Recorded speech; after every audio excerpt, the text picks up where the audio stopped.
제목이 좀 길죠. 무너지는 베드로 돌이켜 그를 보시는 주님. 네. 주제를 제가 정한다면 복음의 범위다. 네, 뭐 이렇게 또 정할 수도 있습니다. 성경에는 수많은 인물들이 소개되고 또 수많은 인물들을 기록하고 있습니다. 그중에 그 인물 중에 인간의 어떤 본질과 인간의 특성을 대표하는 인물들이 소개되는데 오늘 베드로가 그 중에 한 명입니다. 오늘 본문에 나오는 베드로. 이 베드로와 비슷한 예가 가룟 유다죠. 둘 다 예수님을 배신했습니다. 드러나게끔. 베드로와 가룟 유다를 비교할 때 누가 더 낫고 누가 더 나쁘느냐를 따질 수 있는 그런 사안이 되지 않죠. 무의미합니다.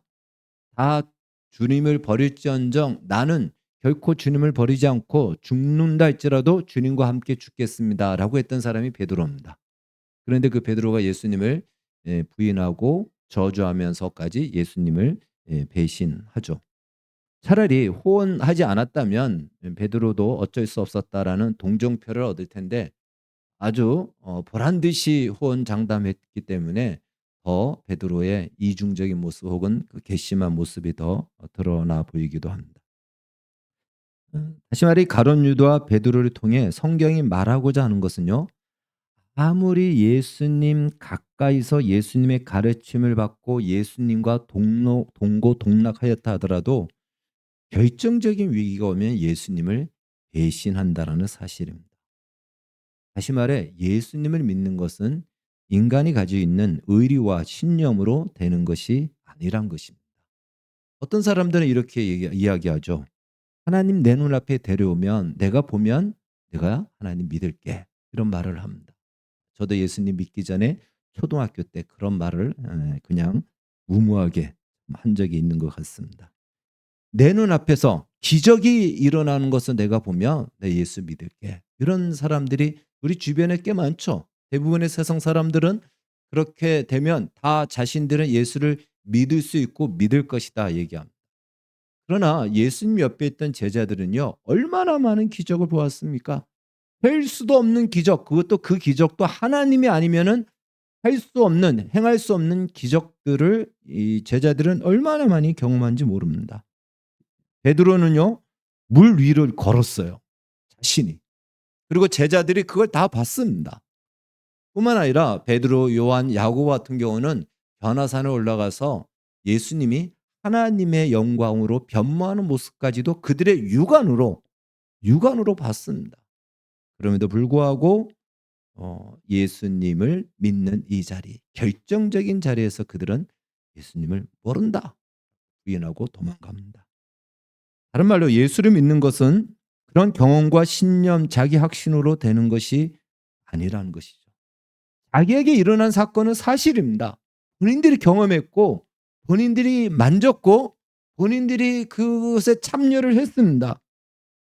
그러나 아무리 자기가 경험했고 목격했다 하더라도 그 시대를 덮고 있는 세상의 권세와 대세, 그 대세 앞에서는요. 자기가 본 것도 사실인 것도 입을 다뭅니다. 그리고 나아가서 아니라고 얘기합니다. 그것이 오늘 베드로의 모습이요. 인간의 모습입니다. 베드로는 한낱 여종의 말에 예수님을 저주까지 했죠. 오늘 우리가 읽은 본문처럼. 그러나 단순히 그 여종이 무서워서 그렇게 얘기한 것은 아닙니다.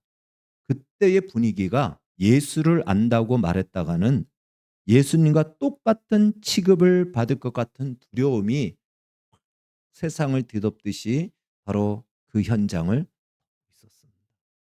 우리도 시대적인 분위기, 시대적인 상황들을 최근에도 몇 년 전에도 우리가 경험하지 않았습니까? 뭐 그렇게 하지 않으면 안 될 것 같은, 그래서 어디 가서 말 한마디도 못하는 그런 사회적 분위기 속에서는요. 말 한마디도 못해요. 자기가 알고 있는 사실도 말을 못한다는 것입니다. 더군다나 65절 오늘가 읽은 말씀 그 앞에 보면요. 체포된 예수님은 너무나도 무기력한 모습을 보입니다. 침을 뱉고 손으로 눈을 가리고 때리면서 누가 때리는지 맞춰보라고, 너가 선지자라면 누가 때리는지 알 수 있지 않느냐고 조롱하고 예수님을 그렇게 조롱하는 겁니다. 그리고 막 그 폭행을 하고 주먹으로 때리고 이러는데도 불구하고 예수님은 속수무책으로 그냥 맞고만 있는 거예요. 아마 폭행하는 자들도 처음에는 예수님이 대단한 선지자처럼 보였기 때문에 기적도 행했기 때문에 혹시 하고 했는데 이 예수님이 아무것도 아닌 거예요. 아무런 반응도 안 하고 뭐 그냥 맞고 막 피가 나고 그러는 거예요. 그러니까 '이거 별거 아니네.' 하면서 더 때렸을 겁니다.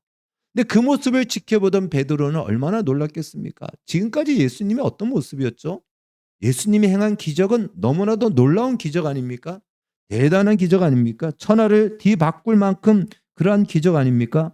가는 곳마다 병자들을 고치고 또 뭐 오병이어의 기적과 바람을 이 폭풍을 멈추게 하는 그런 기적을 행했는데 저렇게 무기력하게 당하는 모습을 보면서 베드로는 지금까지 내가 보았던 예수님 모습과는 완전히 딴판의 모습이죠. 얼마 전에 변화선에서 하나님의 영광으로 변모했던 그 예수님이었는데 지금 그냥 아주 우스거리가 지금 된 거죠. 예, 웃음거리가 되면서 거기에 대해서 아무런 말도 하지 않고 그런 모습으로 지금 예수님이 맞고 있는 모습을 보니 베드로의 입장에서는 내가 지금까지 저렇게 무기력한 예수를 나의 스승으로 믿고 따랐단 말인가. 저 불황당 같은 나쁜 놈 한 명도 예수님이 어쩌지 못하고 어쩌지 않는 그렇다면 어떻게 이 천하를 바꿀 수 있단 말인가? 베드로에게는 순간 많은 생각이 떠올랐을 거예요. 자기가 지금까지 보았던 예수님하고는 전혀 딴판의 모습이거든요. 이렇게 무력하게 예수님이 무너지는 모습은 본 적이 없습니다. 그렇잖아요. 베드로가 예수님을 만나고 난 뒤에 예수님은 항상 존경을 받고 나쁜 자들이 예수님을 의뢰했지만 항상 예수님을 따르는 추종자들이 있었고 기적을 행하시고 가는 곳마다 환영을 받았습니다. 그런데 이렇게 예수님이 그냥 속수무책으로 속절없이 무너지는 이 모습을 보고는 베드로는 충격을 받았을 겁니다. 그때 한 요정이 묻습니다.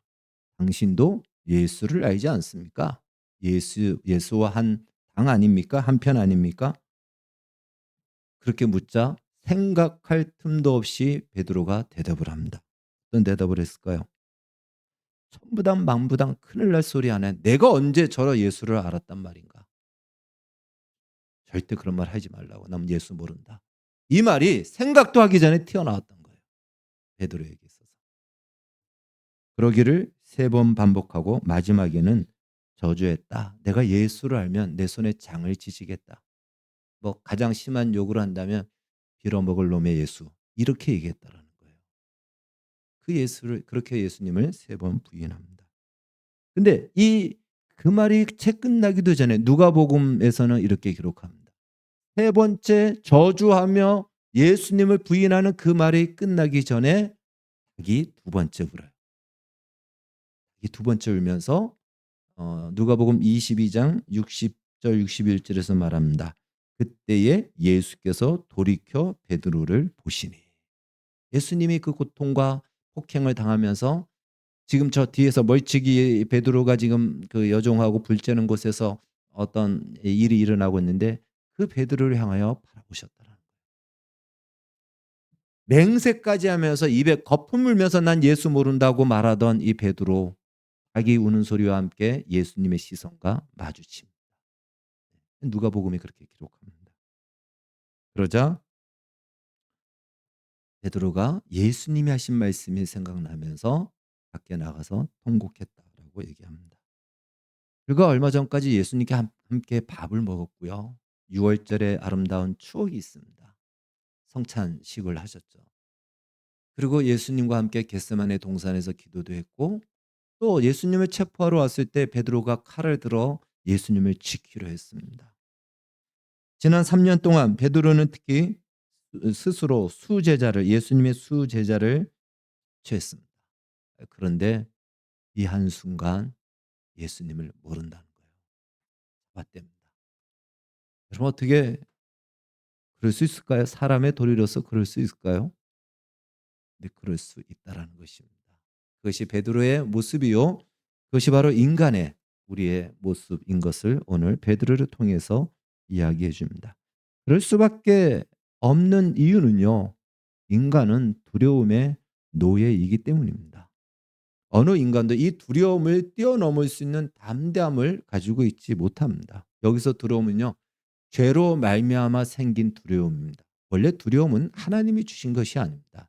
디모데전서 1장 7절은 이렇게 얘기합니다. 하나님이 우리에게 주시는 것은 두려워하는 마음이 아니요라고.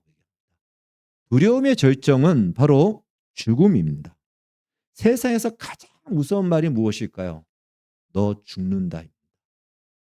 육체적으로 죽는 것도 포함되고요. 사회적으로 죽는 것도 포함됩니다. 사회적으로 매장되는 거. 어느 업계에서 연예계나 무슨 업계에서 너 그러면 이 업계에서 매장될 거야. 무서운 말이에요. 그래서 죽는다라는 말 앞에 사람들은 다 두려워할 수밖에 없습니다. 이 죽음은 죄의 결과로 주어진 형벌입니다. 그래서 죽음을 두려워하는 것은 그 죽음이 형벌이라는 것을 우리의 영혼이 본능적으로 알기 때문입니다. 본능적으로 알아요. 그래서 죽음을 왜 두려워할까요? 그건 형벌이기 때문에 그래요. 심판이고 형벌이기 때문에 그렇습니다. 마귀는 이 두려움을 가지고 오늘날 세상을 지배합니다. 지금도 두려움만 주면 사람들은 꼼짝없이 마귀가 시키는 대로 합니다. 여러분, 이단에 빠지는 사람들도 이 두려움 때문에 빠지는 거예요. 왜? 그들이 말하는 대로 믿지 않고 따르지 않으면 구원받지 못할까 봐 두려워서 그들은 가정도 포기하고 가정을 버릴지라도 그들은 그 이단의 미혹에 빠져 들어가는 것입니다.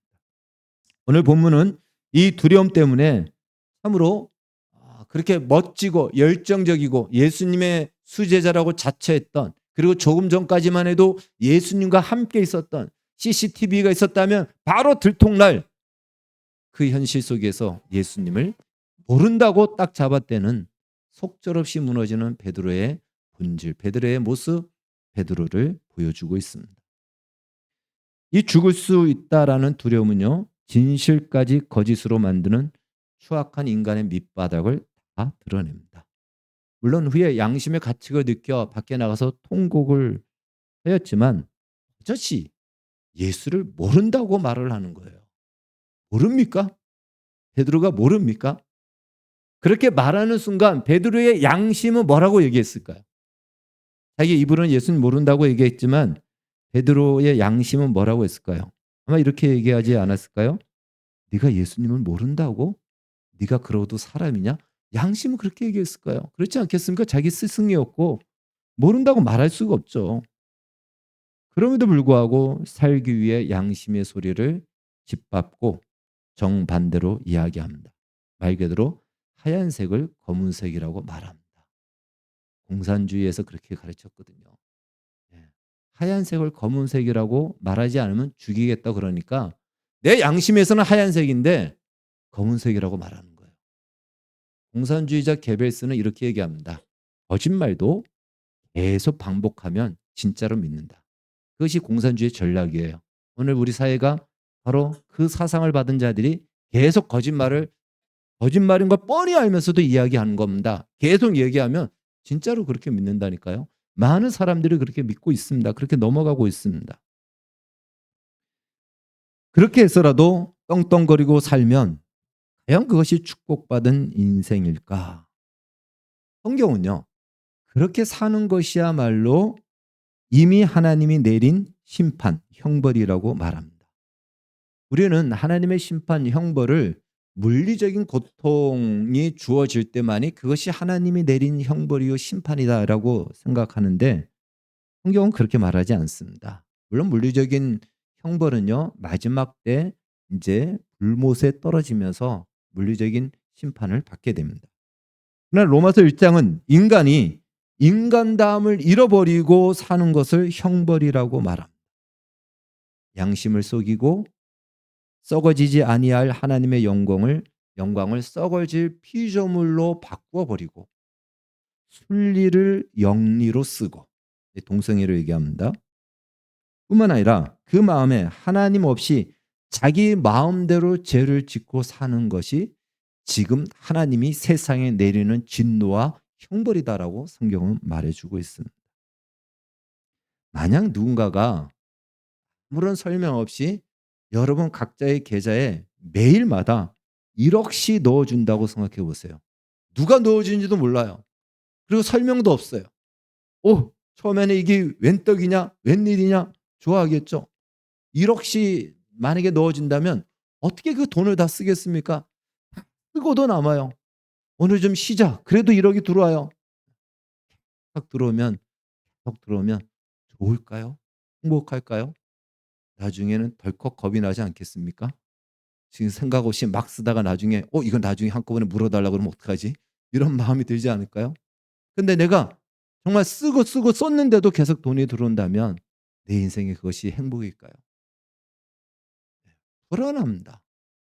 그렇게 들어와서 내 삶이 돈은 있는데 무엇을 위해 살아야 되는지 알지 못한 채 그냥 즐기고 누리는 것도 한계가 있지, 그렇게 사는 것 자체, 돈은 있는데 왜 살아야 되는지, 무엇을 위해서 살아야 되는지 참된 삶의 가치를 찾지 못하고 살아가는 것 자체가 불안한 거예요. 두렵습니다. 정말 밑을 노르실 겁니다. 성경은 그것을 가지고 하나님이 지금 내리는 형벌이다, 이렇게 이야기합니다. 만약 성경 본문이 여기서 끝났다면 베드로는 평생토록 자신을 자책하면서 자기 자신을 쓰레기 같은 존재로 여기며 살았을 것입니다.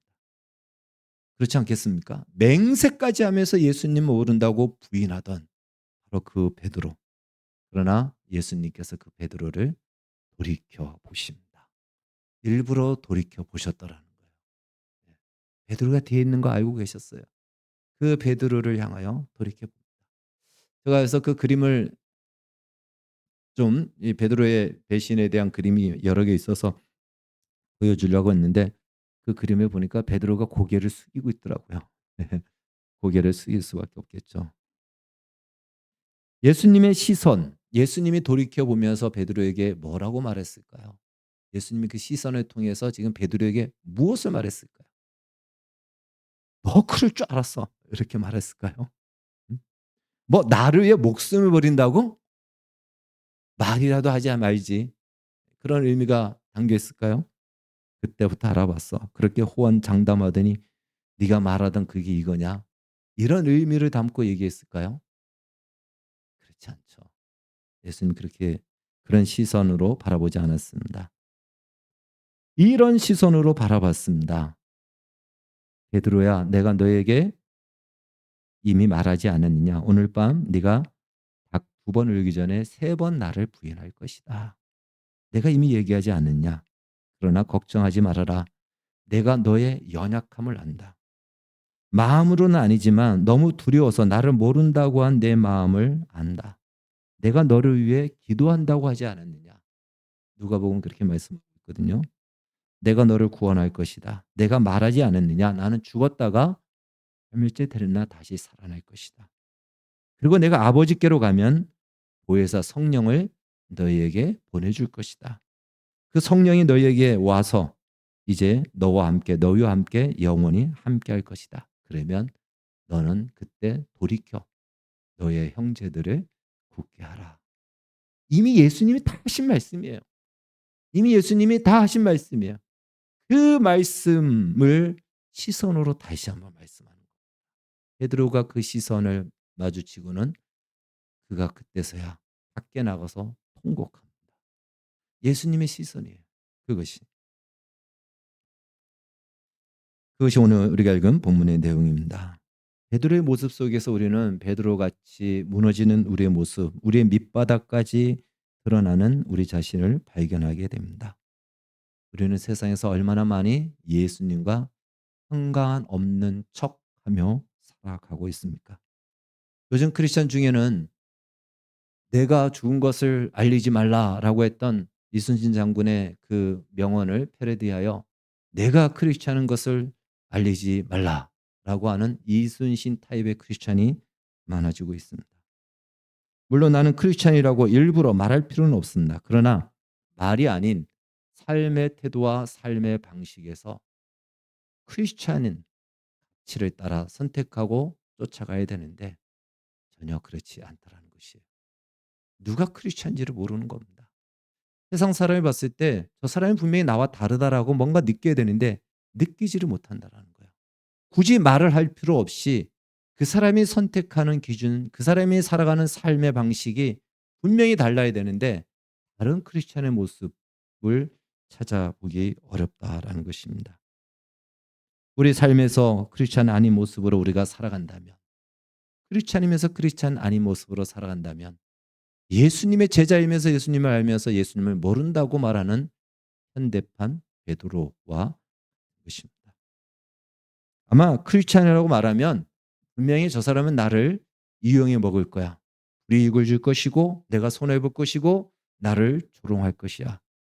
내가 억울함을 당하고 또 억울한 손해를 당할 거야. 아마 그렇기 때문에 아마 그럴 것입니다. 혹은 내가 크리스찬인 것을 알면 내가 스스로 자유롭게 내 마음대로 하고 싶은 것 하지 못한다. 그 말은 뭐죠? 그건 사실 죄라는 거예요. 아니라는 거예요. 내 마음대로 자유롭게 살지 못한다는 것이 뭡니까? 그건 아닌 삶을 살겠다라는 거거든요. 그렇게 살 수 없으니까 내가 크리스찬임을 드러내지 않는 것입니다. 한마디로 손해 볼 것 같기 때문에 드러내지 않는다는 거죠. 베드로도 왜 예수님을 부인했죠? 손해 볼 것 같아서. 그의 인생에 손해 볼 것 같아서 부인한 것입니다. 똑같다라는 것입니다. 우리는 분명 베드로는 예수님과 얼마나 많은 같은 시간을 보냈습니까? 많은 추억이 있고 경험이 있고 체험이 있습니까? 마찬가지로 우리도 예수님과 하나님과의 많은 추억이 있고 흔적이 있습니다. 하나님이 함께했던 내가 하나님과 함께했던 흔적과 증거들이 있어요. 많은 은혜를 체험했고요. 기도의 응답도 받았고요. 부인할 수 없는 분명한 하나님의 살아계심을 우리는 체험했다라는 거예요. 그런 일들이 굉장히 많지 않습니까? 은혜 받은 경험들, 은혜 받은 그 사건들이 얼마나 많이 있습니까? 그럼에도 불구하고 막상 내 삶의 현실에서 하나님의 사람으로서 선택하고 결정해야 될 영역에서는 하나님의 사람임을 숨기고 도리어 세상의 가치를 얻기 위해 우리 신앙의 소중한 가치까지 헌신짝처럼 내어버리는 우리의 모습을 우리는 이 베드로를 통해서 확인하게 됩니다. 예수님을 믿은 지 오래되었지만 오랜 시간이 지났지만 어떤 일을 선택하고 결정할 때마다 여전히 세상 가치를 우선시하며 여기며 우리가 살아간다면 그러는 신앙이 좋은 모습 같으나 결정적일 때는 그렇지 않은 내 모습에 우리 스스로도 한멸을 느끼지 않겠습니까? 바로 베드로가 오늘 무너진 그 자리가 어쩌면 우리의 자리일 수 있습니다. 그런 우리를 예수님이 바라보시면서 돌이켜 베드로를 보시며 돌이켜 무너진 우리가 있는 그 자리를 바라보시며 그렇기 때문에 내가 왔다라고 예수님이 말씀하십니다.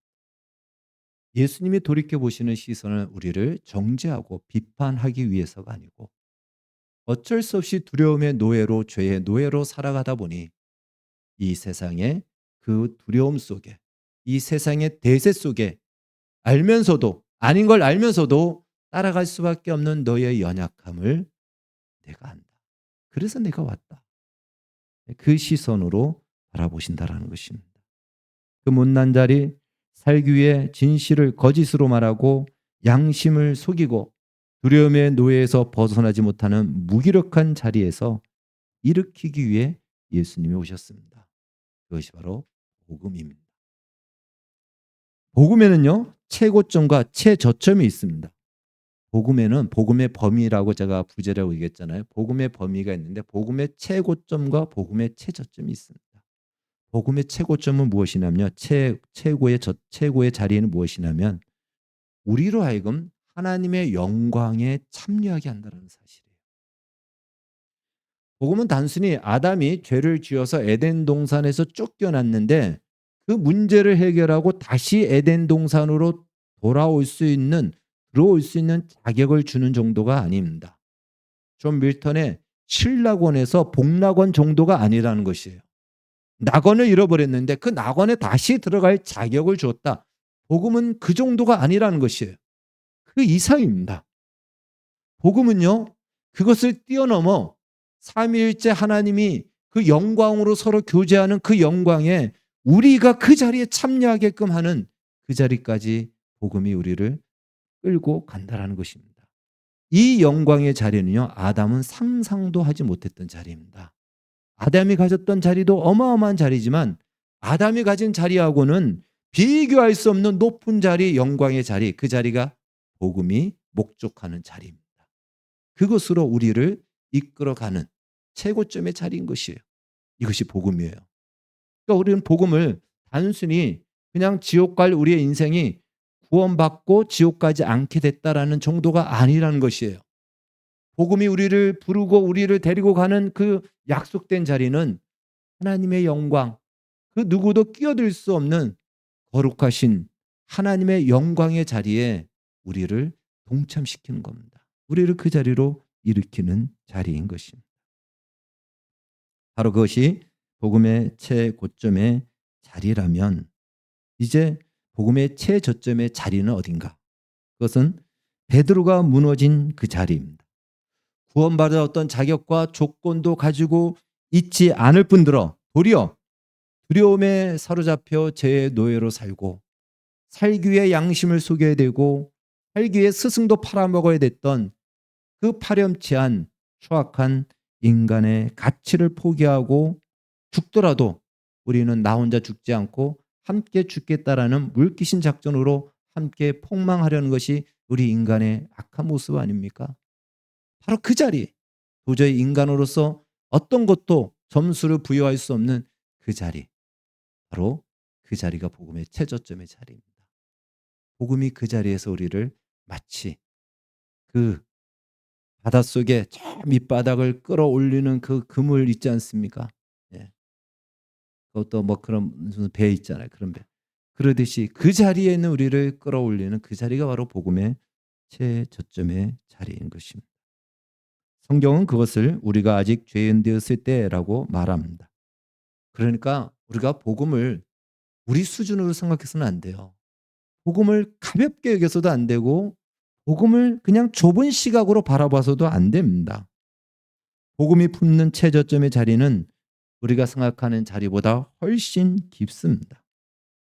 여러분이 생각하기에 최악이라고 도저히 이거는 사람이라고 사람의 탈을 쓴 맹수보다 못한 그러한 자리라고 할지라도 그 자리까지 그 복음은 내려간다라는 거예요. 그 자리까지 내려갑니다. 쉽게 말해 우리가 넘어지면 넘어진 그 자리 도저히 나 스스로도 인정할 수 없는 나 스스로도 나에게 대해서 환멸을 느끼는 그 넘어진 자리 그 자리에서 눈을 뜨면 심판과 형벌과 두려움만이 있어야 되는데 그 자리에서 눈을 떴는데 복음이 우리에게 손을 내밉니다. 일어나자. 이게 복음이에요. 복음의 자리입니다. 마치 복음은 제한이 없는 것 같습니다. 무너진 자리가 어떤 자리이든지 무너진 횟수가 얼마나 반복되었든지 상관없이 그런 우리를 끌어일으켜 하나님의 영광이라는 상상할 수 없는 그 자리로까지 우리를 이끌어가고 인도해 가는 것이 바로 복음인 것입니다. 베드로의 무너진 자리는요. 정점은 이것이었죠. 예수님을 저주하며 부인했던 자리입니다. 사도 바울의 무너진 자리는 무엇입니까? 예수 믿는 자를 죽이면서 그것이야말로 하나님 위해서 일한다고 정말 착각 중에 착각을 하면서 활기가 등등하여 예수 믿는 자를 죽이러 가는 그 자리. 그것이 사도 바울이 무너진 자리죠. 여러분 우리 각자가 무너진 자리가 어디입니까? 혹시 베드로보다 못합니까? 사도 바울보다 못합니까? 그래도 예수 믿는 사람 죽이려고 하지는 않았잖아요. 그 자리까지 있던 사도 바울을 끌어일으켜 베드로를 끌어일으켜 영광의 자리로까지 이끌어갑니다. 그것이 우리가 받은 우리가 가지고 있는 복음이라는 것입니다. 그럼에도 불구하고 우리는 이런 생각을 갖거든요. 아무리 그래도 그렇지 이러한 내 모습에 어떻게 근접할 수 있단 말인가? 어떻게 예수님이 그 자리에 올 수 있고 복음이 그 자리까지 근접할 수 있단 말인가라고 생각합니다. 그러나 아니라는 것입니다. 말로 설명할 수 없고 차마 말로 표현할 수 없는 자리라 할지라도 얼마든지 그 자리에서 우리를 일으킵니다. 그러니 이 세상에서 복음이 하나님의 사랑이 품지 못할 자리는 없다라는 것입니다. 그것이 복음의 최저점입니다. 그러니 이제부터 하나님의 사랑, 이 복음을 부끄럽게 만들지 말아야 됩니다. 이 말은 무슨 말이냐면요. 어느 자리에서 무너졌든지 스스로 자책하고 폭망하는 인생을 살아서는 안 된다라는 거예요. 그 말은 무슨 말이죠? 복음을 부정하는 거예요. 복음의 능력을 부인하는 겁니다. 스스로 우리가 폭망하고 스스로 자책하고 스스로 우리 자신을 비하시키는 이유가 무엇일까요? 우리가 봤을 때도 이거는 인정해 줄 수 없는 못난 모습이라는 거거든요. 인정받을 수 있는 조금의 어떤 모습도 없다라는 겁니다. 세상 그 누구에게도, 나 자신에게도. 그래서 우리 스스로 우리의 쓰레기 같은 인간, 이 가치 없는 인생 끝내버리자라고 하지 않습니까? 그건 복음을 부끄럽게 만드는 겁니다. 하나님의 사랑을 모독하는 것입니다. 복음과 하나님의 사랑은 그러한 우리를 이미 품고 있다라는 것이에요. 그 자리까지 와 있다라는 것입니다. 다시 말해 우리에게는 더 이상 죽일 것이 없어. 폭망해야 돼. 죽일 것, 폭망해야 할 것이 남아있지 않다라는 것이에요. 예수님이 십자가의 죽으심으로 우리는 우리가 폭망해야 되는 모든 상황과 경우를 예수님께 다 뒤집어 씌운 거예요. 예수님이 그걸 감고 죽으신 겁니다. 우리가 정말 인정할 수 없다라고 하는 그 모든 것을 예수님이 안고 죽으셨기 때문에 더 이상 남아있지 않다라는 거예요. 우리에게 그것이 남아있지 않다라는 것입니다. 그러니 더 이상 이제는 세상의 두려움 혹은 세상의 대세, 세상의 가치 따위에 우리의 소중한 인생을 맞추어 그 두려움 때문에 살아가는 그 인생을 낭비하는 인생을 살아서는 안 된다는 것입니다. 크리스찬이 예수님을 위해서 살고 하나님의 말씀대로 사는 이유가 무엇일까요? 그것은 종교적 의무 때문이 아닌 이미 우리는 두려움이라는 세계를 뛰어넘은 세계를 살고 있기 때문에 그렇습니다. 세상 사람들이 왜 그렇게 살아갈까요? 이 세상에 말하는 두려움 때문에 거기에 맞춰서 사는 거거든요. 근데 우리는 이미 그걸 뛰어넘은 사람들입니다. 이미 그 세계를 넘어 있는 세계를 우리는 살아가는 것이에요. 세상이 우리의 목적지가 아니고 이미 우리 눈앞에는 세상을 넘는 약속된 하나님의 나라와 세계가 펼쳐져 있다는 것입니다. 세상은 여전히 이렇게 얘기합니다. 세상에게 잘 보이지 않으면 너 죽어. 이렇게 얘기합니다. 우리는 그 말이 무섭거든요. 이렇게 살다가는 내 인생 죽는 거 아니야. 이렇게 살다가는 내 인생 그냥 끝장나는 거 아니야. 이 세상의 메시지 앞에 전부 다 두려움을 갖고 그 세상이 요구하는 대로 살아갑니다. 오늘 성경에 여종이요 베드로를 주목하여 보면서 물어봤는데 이걸 우리말로 번역해서 해석한다면 펼쳐본다면 뻔히 쳐다보면서 세상의 시선이에요. 여종의 시선입니다. 두 개의 시선이 있죠. 이 여종의 시선, 세상의 시선. 너 예수 알아? 알아도 모른다고 해야지 너 살 수 있어. 알아도 모른다고 해. 그것이 여종의 시선입니다. 그 시선의 다음 시선이 바로 예수님의 시선이죠. 살고 싶으면 예수를 알아도 모른다고 말해. 예수와 상관없이 살아. 이것이 오늘 이 여종이 베드로에 뻔히 쳐다보면서 물어봤듯이 오늘 우리에게 묻는 세상의 말입니다. 혹은 세상은 이렇게 얘기하죠. 예수님에게 사단이 마귀가 유혹했던 것들은 내 말을 들으면 만국의 영광을 줄게. 나에게 절을 해. 라고 미혹합니다. 그러나 우리가 기억해야 됩니다. 그런 세상은 우리에게 이미 죽었다라는 거예요. 그런 세상은 우리에게 죽었습니다. 예수가 없는 사람들에게는 여전히 그 세상이 전부이지만 더 이상 우리는 세상의 거짓말, 거짓된 가치에 붙들려 살 이유가 없습니다. 현실을 부정하라는 얘기가 아닙니다. 우리의 삶의 목적, 삶의 가치를 어디에 두고 사느냐 이거라는 거죠. 한낱 여종의 말 앞에 펄쩍 뛰며 예수님을 부인했던 베드로는 사도행전에서는 목숨의 위협 앞에서도 담대히 복음을 전합니다. 단순히 베드로가 그냥 자책했고 다시 기회를 얻었으니까 이제라도 갱생해서 개가천선해서 제대로 살아야 되겠다. 그래서 그렇게 했을까요? 아닙니다. 마음을 고쳐먹어서 단순히 그랬을까요? 아닙니다. 복음을 통해서 비로소 보이는 세상 너머의 영원한 세상을 보았기 때문에 그렇습니다. 그것이 복음이에요. 복음이 우리를 부르고 있는 그 최고점의 자리를 우리는 바라봐야 된다는 것입니다. 베드로를 바라보는 주님의 시선, 그 시선이 우리에게는 복음인 것입니다. 말로 다 설명할 수 없는 무너짐까지, 말로 다 설명할 수 없는 그렇게 무너진 그 모든 무너짐을 무용지물로 만들어버리는 복음의 능력, 복음의 위대함을 기억하시기 바랍니다.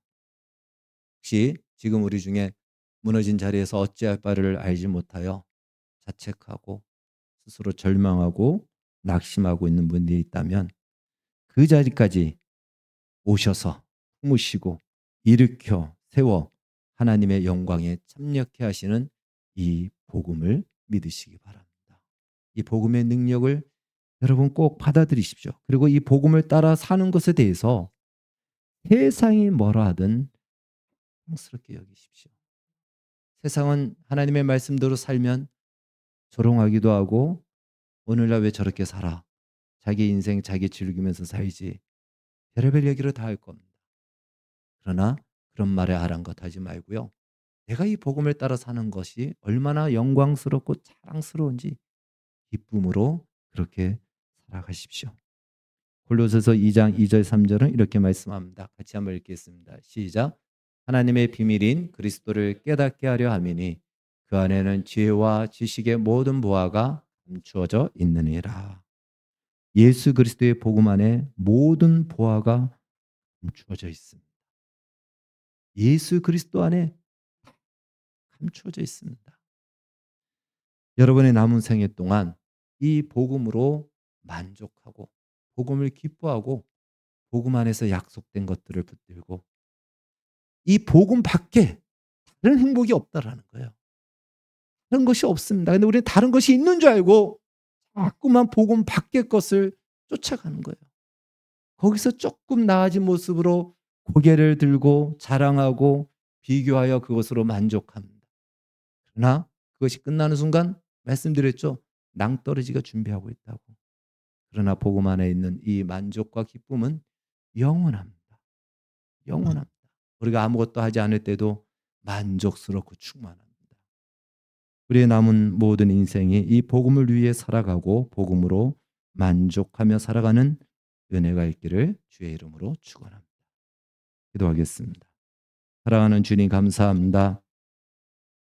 베드로같이 무너질 수밖에 없는 그 자리에 있는 우리를 돌이켜 보시며 너의 연약함 때문에 내가 왔다. 내가 너를 다시 일으켜 하나님의 영광에 참여하는 자리로 데리고 갈 것이고 일으켜 세울 것이다. 이 주님의 시선을 기억하여 우리 남은 생애 동안 우리의 바라보는 시각도 거기까지 이르게 하여 주셔서 보이는 세상의 두려움에 떨지 않고 복음을 따라 살아가는 것을 자랑스럽고 영광스럽게 살아가는 우리 모든 인생이 되게 하여 주시옵소서. 예수님의 이름으로 기도하옵나이다. 아멘.